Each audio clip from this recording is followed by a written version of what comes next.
Anurag ji, PWD झूठी, दीजिए आप जवाब। क्या झूठा, बोलिए। सारे के सारे प्रमाण झूठे, केवल आप सच्चे।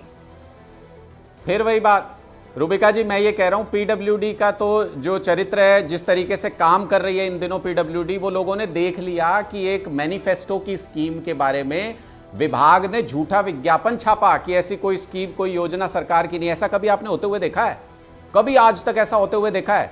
तो इसलिए ये तो अंडरस्टूड है कि वो एलजी कार्यालय से दबाव बना के कराया जा रहा है वो काम इनसे। वो चिट्ठियां बीजेपी दफ्तर से लिख के आती हैं, बस स्टैंप पीडब्ल्यूडी की लगती है।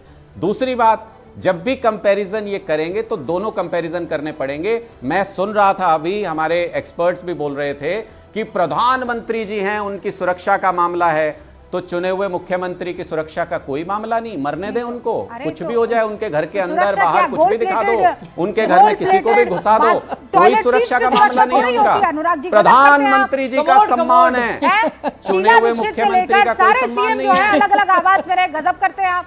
वो पर्दा करेगा क्या उनकी सिक्योरिटी, या गोल्ड प्लेटेड टॉयलेट सीट करेगी सिक्योरिटी? कौन करेगा सिक्योरिटी? वो झूमर करेंगे बड़े बड़े वाले।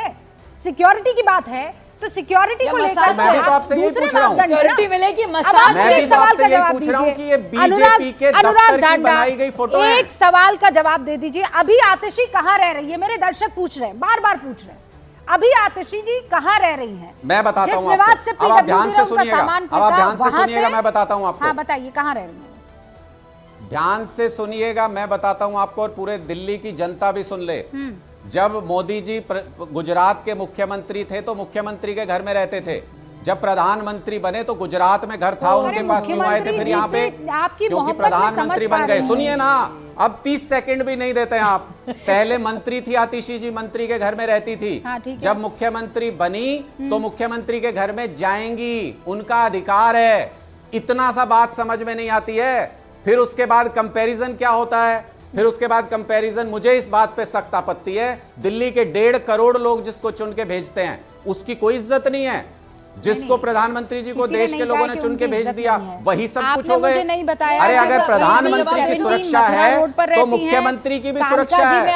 अगर प्रधानमंत्री का सम्मान है तो मुख्यमंत्री भी चुने हुए प्रतिनिधि हैं। तीनों में से बताइए अभी कहां रह रही हैं? कहां रह रही है वो? AB 17 मथुरा रोड पर, कालका जी स्थित उनके पर्सनल मकान में, या 6 फ्लैग स्टाफ रोड के बंगले में? कहां रह रही हैं? मैं आपसे सिंपल सा, मैंने आपको पूरा खोल के पूरा स्पष्ट कर दिया कि पहले जब मंत्री थी तो मंत्री के मकान में। स्पष्ट कर दीजिए, तीनों में से एक एड्रेस बता दीजिए, कहां रह रही हैं वो? क्यों आप एड्रेस जानना चाहती हैं? मैं जाकर मिलना चाह रही हूं। तो आप आइए ना, आपका स्वागत है, मैं आपको लेके चलूंगा। अब एड्रेस बताइए ना, मैं पहुंचूंगी कैसे? देखिए रूबिका जी, मैं फिर वही कह रहा हूं आपको कि ये नॉन इश्यूज को इशू बनाने का प्रयास है। मीडिया के लोग रोज जाते हैं, मीडिया के लोग रोज जाते हैं। कहां रह रही? अब मैं पूछ, ये बताना चाहिए उनको कि वो अपने घर में रह रही है क्या, कौन सी बात? पहले उनको बोलने। वो पंकज जी भी कुछ कह रहे हैं। सबको पता है, सारा मीडिया रोज बाइट लेने जाता है। आपसे सुनना चाह रही हूं, क्यों दिक्कत हो रही है? आपने पूछा है तो बोल दो। हाँ। बताना चाहिए, स्पष्ट होना चाहिए कि दिल्ली की मुख्यमंत्री कहां रह रही हैं। इसमें कौन सी बड़ी बात है? पहली बात, अरे भाई कालका जी में रहती है, अपनी कॉन्स्टिट्यूएंसी में रह रही है। बता दिया उन्होंने। Thank God. आप नहीं निकल पाए भाई, आपसे हम। अच्छा, मैं